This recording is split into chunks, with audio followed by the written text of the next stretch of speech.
members of the Golden Beach Police Department were busted for double dipping, but the charges have since been dropped. Now those officers are fighting back in court. Investigative reporter Carmel Cafiero is on the case.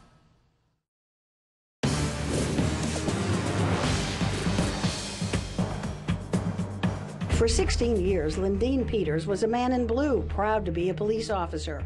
But today, he's a construction manager reading blueprints. His policing days ended when he was arrested for corruption. Among the accusations, he worked off-duty jobs when he was also being paid by the town of Golden Beach to work on duty. The only thing I did wrong was work for free and accepted flex time as compensation. Peter says he took time off instead of overtime pay he was due, and he worked other jobs during that off time.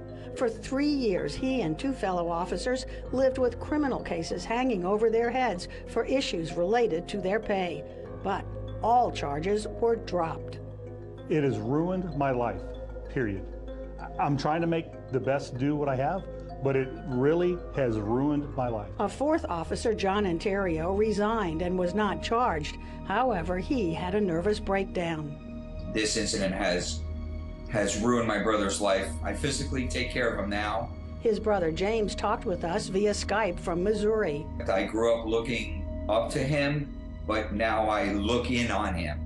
ANTERIO's descent into mental illness is part of a lawsuit now pending in federal court on behalf of all 4 officers. The lawsuit names Miami-Dade County, the Florida Department of Law Enforcement, and 4 of their employees. It accuses them of, in essence, creating cases despite the fact there was clear evidence the officers did no wrong. Attorneys for the officers maintain investigators misrepresented evidence in order to get the charges filed.